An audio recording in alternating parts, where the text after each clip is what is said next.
I, I did send out a handout that goes along with this presentation, which assumes that you don't have much experience or maybe any experience with Lightroom.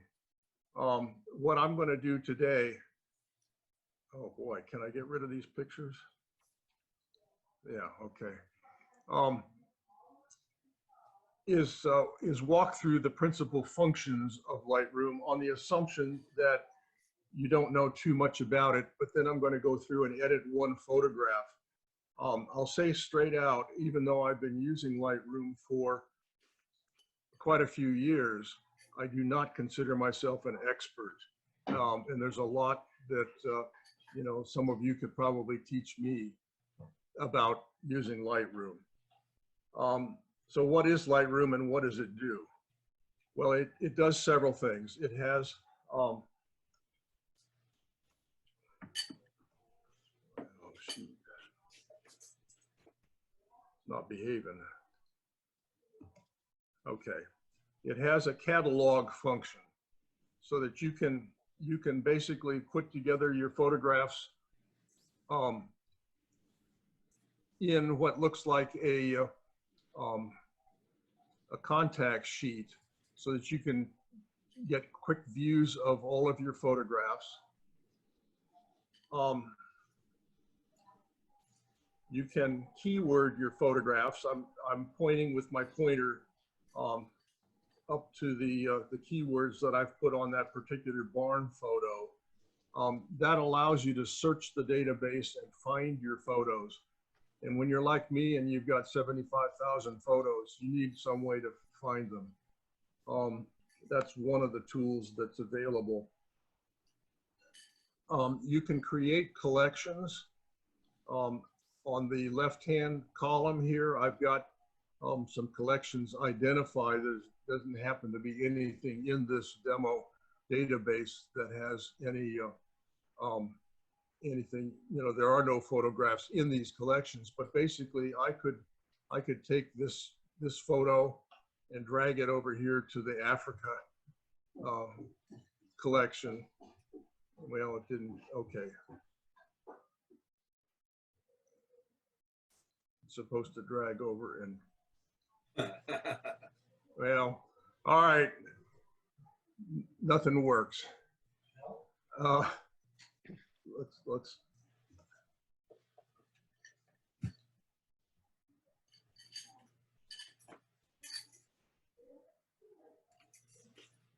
all right, it's not going to want to drag over to the collections, but that's basically how you can group photographs into different collections. If I had one on fences, for example, I would put all these fences into one, or all the barns into one. Those are the library function, which is the catalog, also allows you to import photos. This is where you would import your new photos into Lightroom. And it allows you to export your photos in a variety of formats. You know, whether it's JPEG or PSD or TIFF. If you were going to take a photograph and submit it for the Photographic Society competitions, you would set up a preset that expresses the size that Mike is asking for, so that you could automate that process, and it would create the right size JPEG every time. The second major function is the develop function, and basically I'm going to work on this. Oh, what do you mean it can't be found? All right, I'm not going to work on that one. I tested this database and it worked at home. The develop function is where you can make changes to your file. Basically, you're editing it, just like this is your digital darkroom.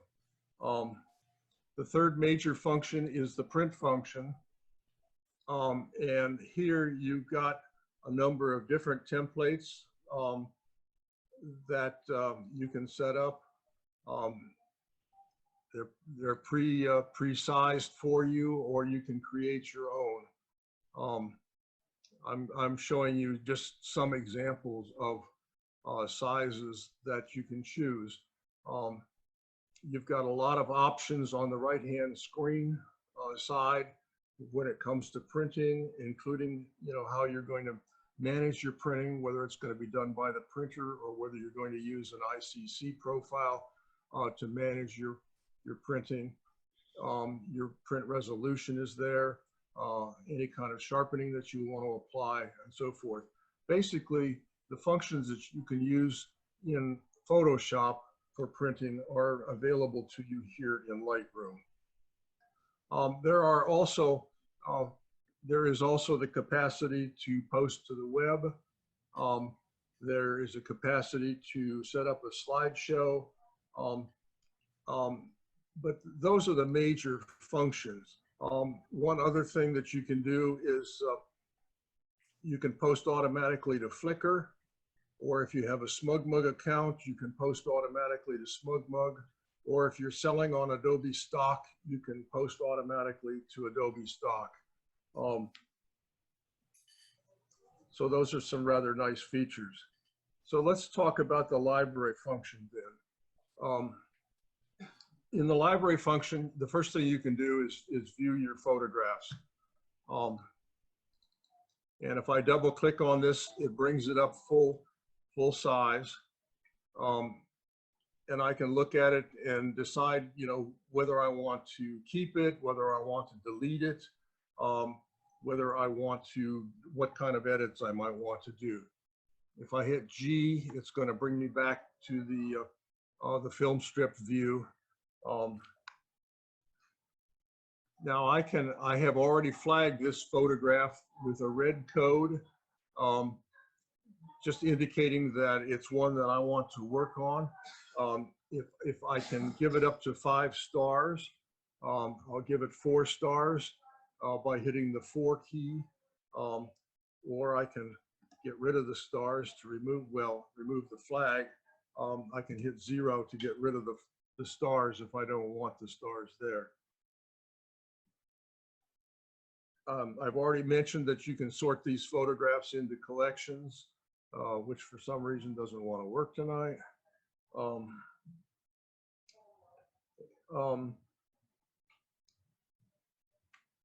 Okay, and I've mentioned that you can email them to other formats, or you can email them, or you can export them to other formats.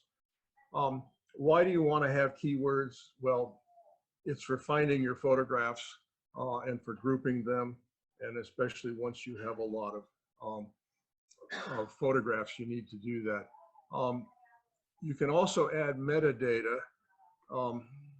There's a space on the right-hand column for metadata where you can add a title or a caption for your photographs. You can have a copyright symbol embedded in the photograph automatically. And that's useful to do. I don't generally title or caption my photographs unless I'm submitting them to stock photo agencies, in which case they like to have that information. And this will transport that data directly there.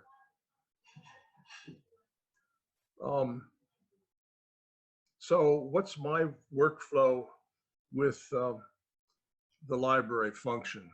Well, the first thing I do is I import the photos, and I would click on import. It will look for a location where the photos are to be found. And well, let me just do that. It allows me, well, it's trying to reach my external hard drive, which I don't have here. I'm at Jeff's and I don't have it with me. So it's not going to find anything, but it basically tells you where to save your photographs. You can make a second copy to another hard drive.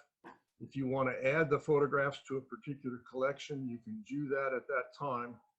And one thing that's critically important is that you give your file a name. So, I mean, it'll say untitled shoot if you don't put a name in there. That's something I forget to do all the time.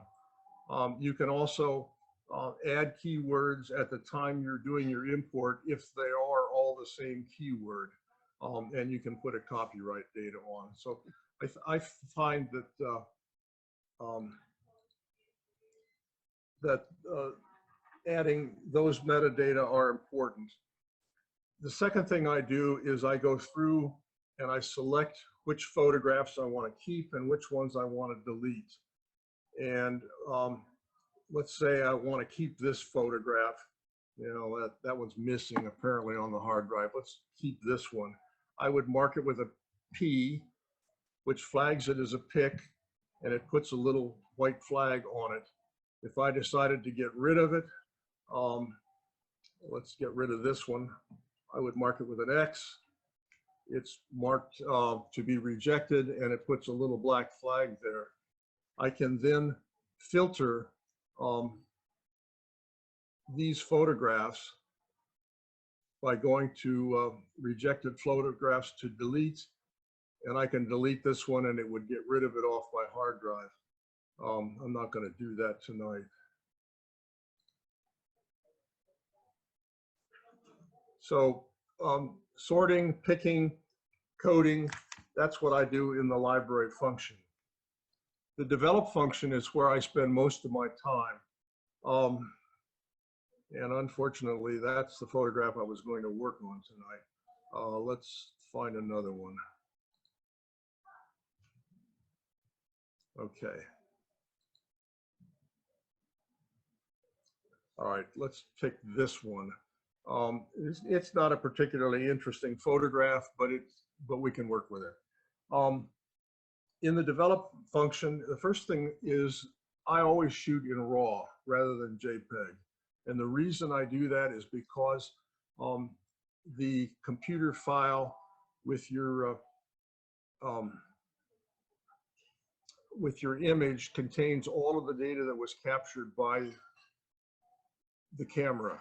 A JPEG file looks good, but the camera throws away a lot of information that you can't retrieve, so that it's not available to you when you get to edit. That's why I always shoot in RAW. You can always save it to JPEG for presentation purposes, but you can't go from JPEG to RAW. Well, actually, I think there are some converters that claim to be able to do that, but you're better off shooting in RAW. All right, so how do you edit a typical program, a typical photograph? There are lots of ways to do this. I'm going to show you the way I do it, which isn't necessarily the right way, but it works for me. And this is what I put in the handout. The first thing I do is I go down to the bottom to lens corrections, and I enable the profile corrections. This was shot, I believe, with a Nikon camera. Okay. And it finds the lens that I used. Well, that's not the right lens. It doesn't look like it's 105. It was shot at 70.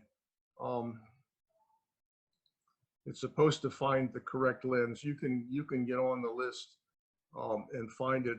This would be a 24 to 70 millimeter lens, wherever that is on this long list. I'll not bore you with that right now, but basically I do that first because it affects the look of the picture. And if you do it later, it may end up undoing some of the things that you've done in editing. The second thing I do is look for spots in the sky. If I have any dust that needs to be removed, I don't see any offhand.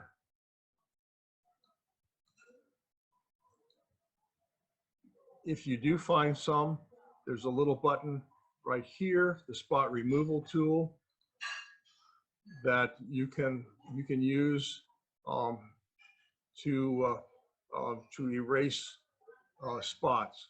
I'll show you how to do that later, but right now I don't see any spots that need to be removed on that particular image. The third thing I do is I will set the exposure and the contrast levels. And in this one, I'll reduce the exposure just slightly.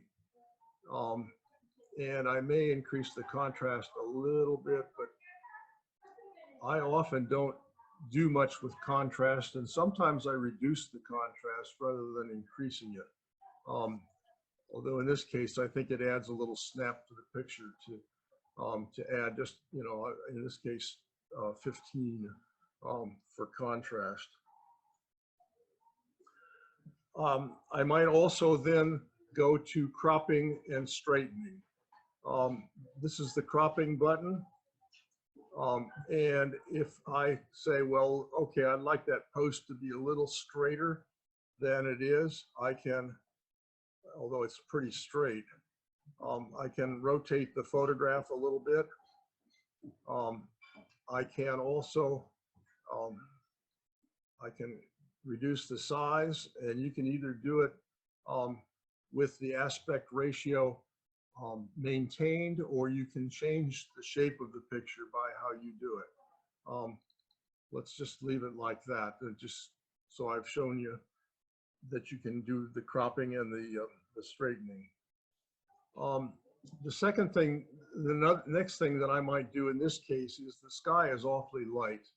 So I would go to the graduated filter and pull it down into the sky.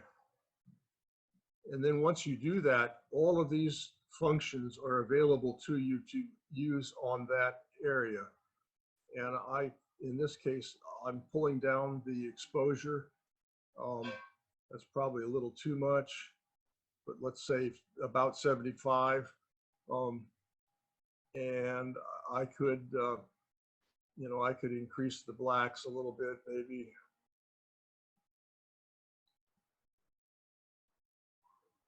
Or dehaze a little bit. Add a little bit of drama to the sky.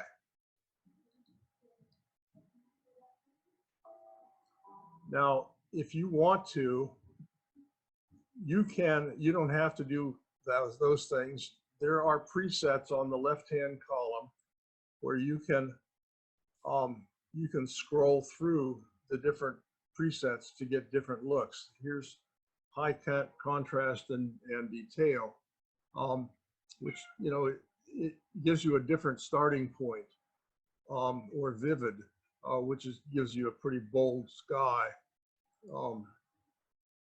I don't usually use those, but they're not bad starting points for getting a certain look to your picture. The key thing in Lightroom are all of these sliders.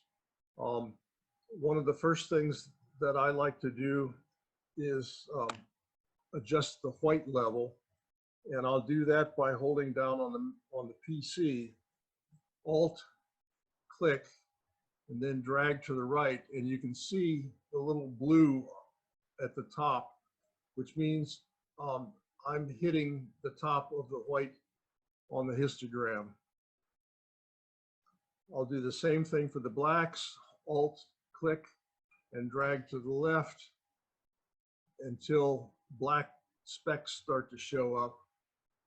And that means that I've maximized the black. And so at the top, where you see the histogram, it's basically stretched out between the two zones. That's something that I do fairly early on. On a lot of images, I will adjust the shadows. You can affect the look of a picture a lot. You can see it brightens it when I drag it to the right, and it darkens it when you drag it to the left. I'm gonna drag it just a little bit to the left, but not too much. I don't want that to be too bad. If I have an image where the highlights are terribly important, I might adjust those highlights, but this one doesn't seem to need it. The highlights in this rock are pretty decent. I have had some images that are really shiny bright that need to be toned down, and that's where I would go to those. The texture function will add a little bit of texture, but you got to be careful using this one. But if I drag that to the right, you can see if I drag it a whole lot to the right, it really overdoes the effect, I think. I usually don't go more than 10 or 20%, or 10 or 20. What I'm doing when it minimizes, I'm clicking on the image. When I click on it, it either expands it or it retracts it. The clarity function opens up your midtones a little bit. And in this case, it adds a little bit of contrast. You need to be a little bit careful with that. Dehaze is a nice function. It adds a little bit of clarity to the picture. You can see if I drag it to the left, it makes it hazier.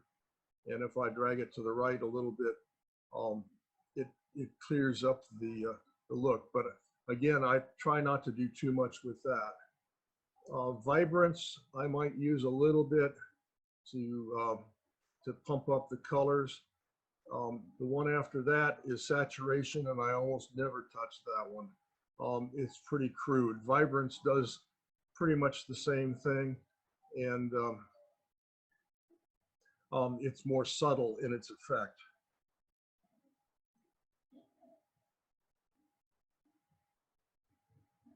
Now below that are curves, and if you really want to get into adjusting your contrast, you can see the histogram here. You can adjust the curves the same way you could in Photoshop. Or if curves bother you, another thing you can do is work with the sliders down here, which will adjust the curve. So if I thought the trees in the background were too dark, I might drag this darks to the right just a little bit. You can see that I'm lightening the overall effect of the picture. I could also drag the shadows a little bit to the right to open that up a little bit.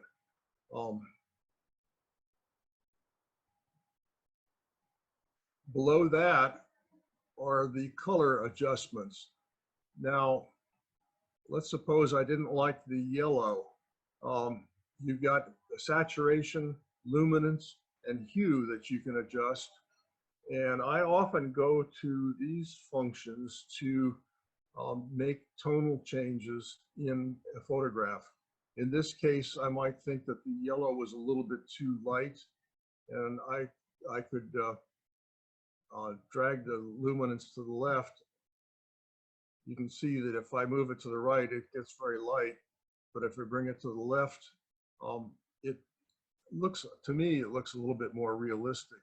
I might also try the green and see if I could add just a touch of green into the midsection of that photograph. The saturation, again, I might saturate the yellow a little bit or desaturate it. No, I think I won't. I'll add a little saturation to it. And the same thing for the green, just a little bit. You got to be careful not to overdo it and make unrealistic looking photographs. The blue, I think, looks fakey here. And so I would play with that, probably to reduce the saturation a little bit.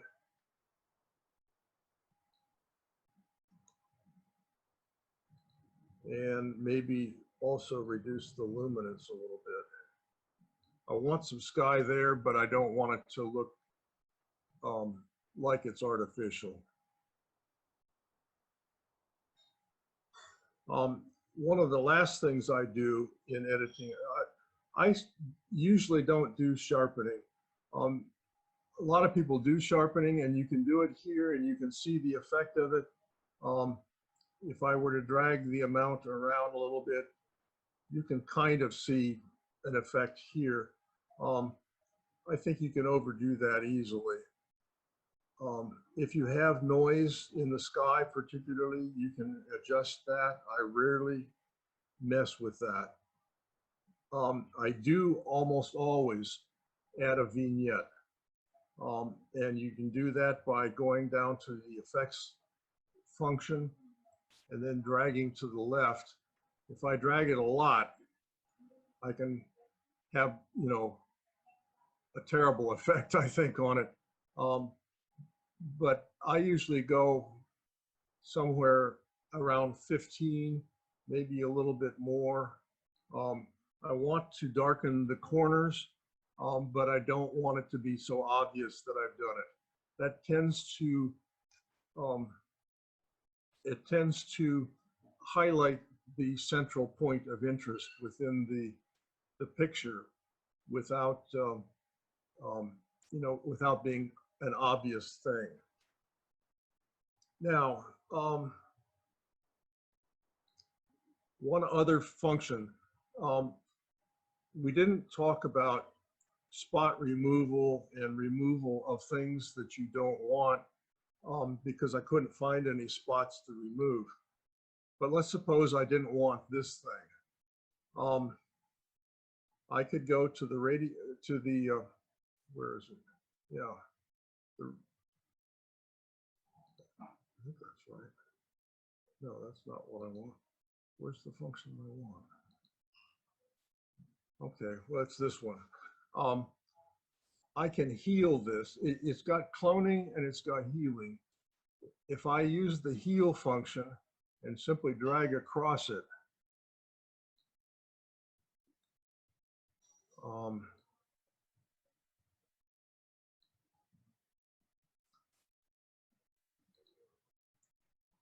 it'll get rid of it. Now, it's not perfect. You can see that there's a little bit of a line around here. It depends on what you're doing. In the sky, it works really well to get rid of spots and specks or birds that don't add anything to the picture. If I were to work on this harder, probably I could make this look a little cleaner than that. But what I wanted to show you is that this spot removal function will allow you to make those kind of changes. Well, let's leave it the way it was.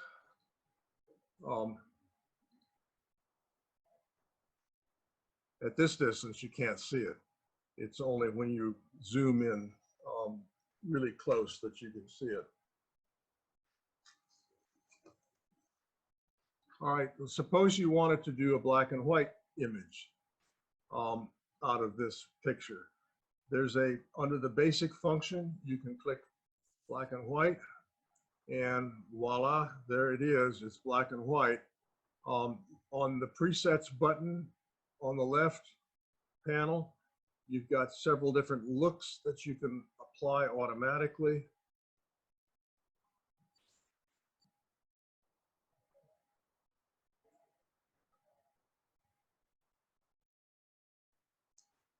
I will caution you about B&W split tone. That's nice, but in Shenandoah Photographic Society competitions, that would go in the creative category, not in black and white. The rest of these are all monotone images. That is, they're white plus one other color, and they would all qualify for monochrome. I actually kind of like that look better than what I had. So if I choose that, then I can make further adjustments to this. If I if I want to. If I think it's got too much in the darks, for example, I can scroll down below the curves and lighten the darks just a little bit. I can bring up the shadows a little bit so it's not quite as stark. And I might be happy with that picture, or I might want to bring the highlights down because the grass is kind of bright. And I might have to go to the lights to do that. Okay. So anyway, this is not a picture I'm going to do anything with, but you get the idea of what's possible with it. Now, if I wanted to print this picture, then I've got it set up for an 8x10 print right now. I've chose that on the templates, but I could. I think there's a 8.5x11 on here someplace. If I wanted to do 16x20, I could do 16x20. I have set user templates are ones that I have set up. The rest of these are all pre-formatted by Adobe into the different sizes. So the other functions that you can do, you could set up a slideshow.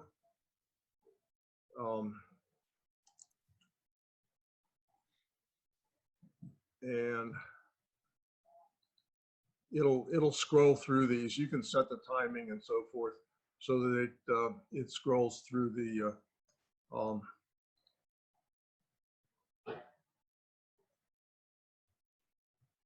pictures.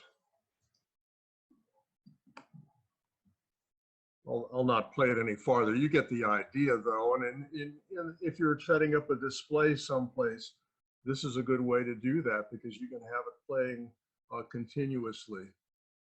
Another thing you can do, if I wanted to, with this picture,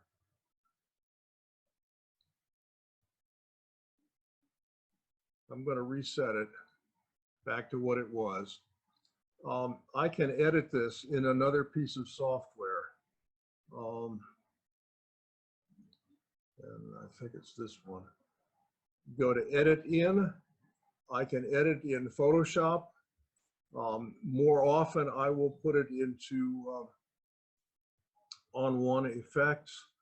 But I've got a number of other programs here. I can, if I happen to have a panorama or HDR, I can go to Photoshop and work on them there. I can also export this to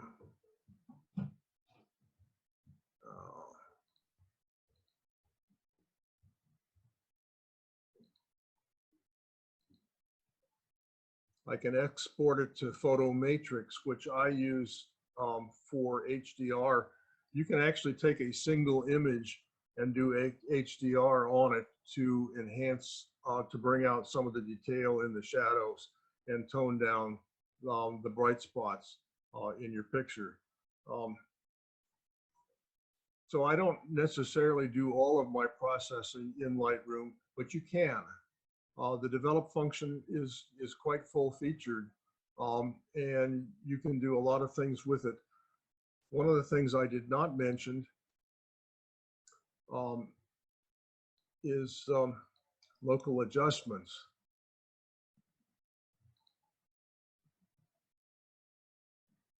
But you can, there are ways to, if I wanted to, work on this area, I could do that.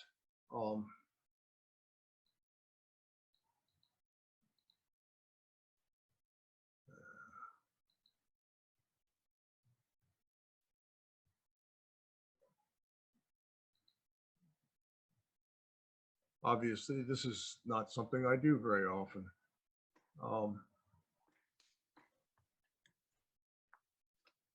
No, that's not what I want.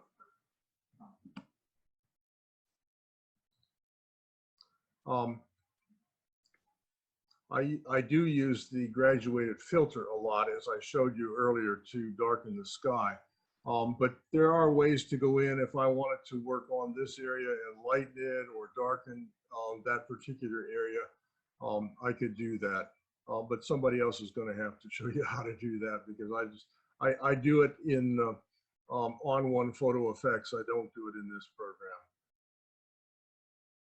program. So that's basically what I wanted to show you. Lightroom is a program that's licensed. It's not, how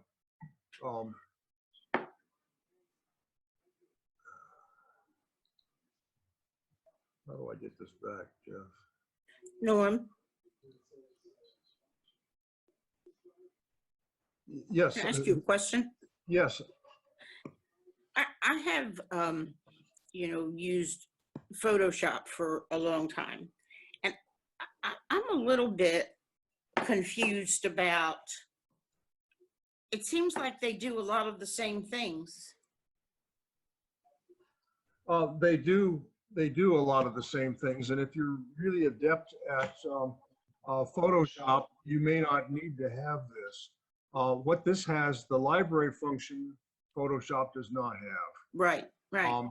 But it does all the printing functions. I mean, you can easily control printing from Photoshop. You can do all of these developed things too. It's just that they may be a little simpler to understand and do in Lightroom, because you've got these sliders.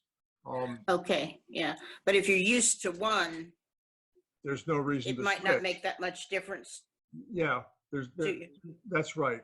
Now, if you're getting Photoshop, you're probably buying Lightroom anyway. Well, it comes with it, yeah. Yeah. And I have it, but I just don't exactly understand what to do with it exactly. But I mean, this helped me a lot, but I especially like the library part, because even though I do put mine in folders, it is nice to be able to call them up that way. But I just wondered why Adobe had so many duplicative things in those two programs. Well, they've got that, and they've also got Bridge, you know, which provides some of the same functions as both Lightroom and Photoshop. I was going to say that this, you don't purchase this, you license it. You can get a free trial, but if you get it with Photoshop, it's $9.99 a month. If you license all of Adobe's products, which there are probably 20 or 25 different things, that's $52.99 a month. I do that because I use InDesign and other functions, and I hate paying that. But you know, for most photographers, I think the photographer's bundle at $9.99 a month is all you would need to have. There are two versions of Lightroom. There's a Creative Cloud version where your photographs are stored in the cloud, and then there's Lightroom Classic, which is the desktop version, and that's what I showed you tonight, the desktop version. Norm? Yes. I've been using the Creative Cloud, and I've noticed that it's very, very similar, but there are some differences in the panels in the library and develop modules. Okay. I mean, I can't comment on that because I have such poor internet connections. I could never use the cloud. So I've never tried it.